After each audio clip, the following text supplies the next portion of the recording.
Hey guys, I wanted to do a follow-up video to the conversation that I had the other day on social media on my Facebook, where I just posed the question, basically, are there any biblical examples of people basically prophetically guessing people's names, right? Where it's like they set out, Lord, what's so and so's name, and then the Lord gives them the name and they share it with the person. And I just wanted to, share some follow-up thoughts on that, kind of clarify my position, because a lot of you really did raise some good points, and I want to validate those, and at the same time kind of um, add some thoughts to it to kind of challenge you to view the situation a little bit differently. So many of you commented and you cited plenty of examples where God gave people names of other people in the scriptures, and that's absolutely true. God definitely spoke names to people prophetically. However, what I don't see demonstrated in the scriptures is the practice of going after names, right? Of asking God, like, to start giving you people's names and going after that. I don't see that in the Bible.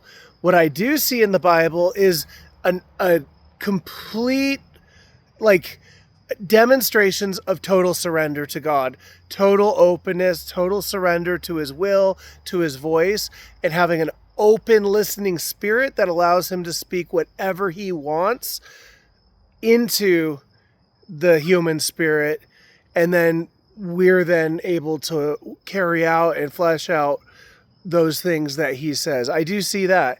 And so what I'm trying to get at, like some of you asked, well, I think in a relationship you should be able to ask questions. Absolutely true. And I'm not even saying God won't ever honor that, but what I am saying is the soul is a tricky little creature, and it likes to stay in control. And if we let it, it will control our spirituality, right? And so there's a phrase in sales that says whoever is asking the questions is controlling the conversation. And if you apply that to spirituality, there can be a very subtle and deceptive way the soul can gain control of the spirit by doing exactly that, by controlling the conversation, by asking questions to stay in control of the kind of information that God is giving. And so in effect, the practical outworking of that is we become the leaders of our spirituality instead of having the Father lead our spirituality, where again, he can speak whatever he wants. We say, Lord, what's your will? What do you want to say to me today? And we get impressions, images, whatever, and we go out and do it. And it can be very specific, and I've seen him speak very specific, so I don't want to undermine that or act like that's something that he doesn't do. He absolutely does. But with the recent exposures of false prophets, people, operating in stagecraft, where they just go on a stage, they've data mined people's information online, and then they shotgun general words or even specific words to an audience where they know somebody with a certain name is there from their data mining, and then have those people respond and whatnot. The culture has created the opportunity for people to, just trick the church.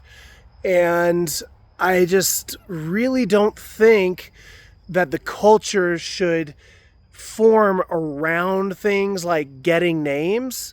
I think it's soulish spirituality, and soulish spirituality does end up falling under the category of witchcraft, right?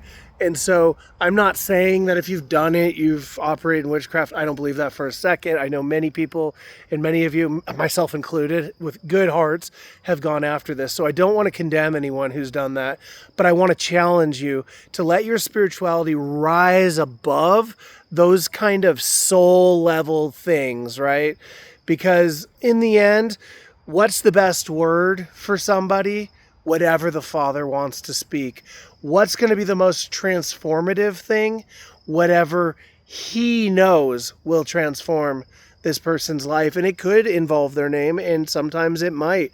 But I want to suggest that it's probably not the majority of the time.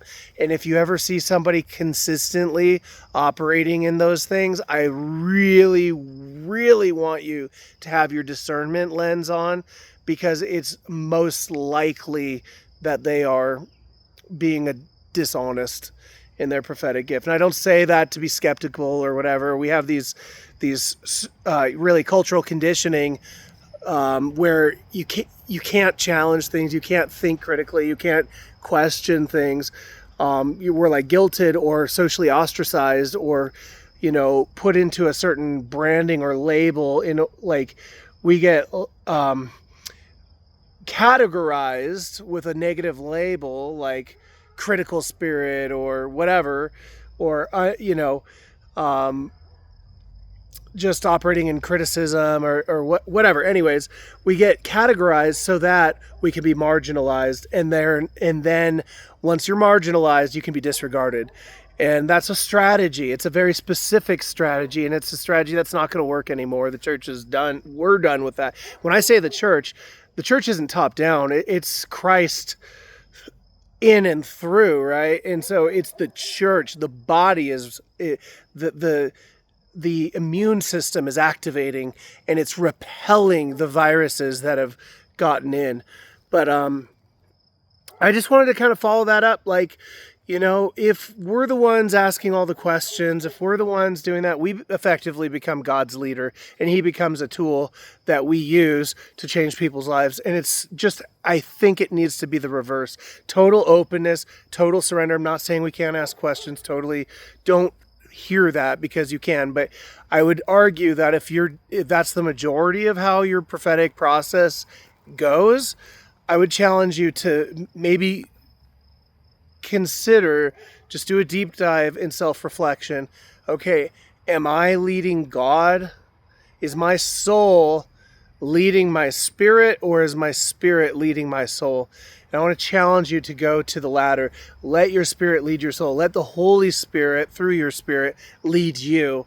God, what do you want to say? I'm completely open, completely surrendered. I just want to hear your voice, because your voice is life. It's everything to me. It's what I want. I don't care what you say. Just say it. What's on your agenda today, Lord? And watch. You'll be surprised with what he gives you. And he's going to give you accurate stuff, very specific stuff. But just be mindful. Let him be your leader. Don't try to be his leader.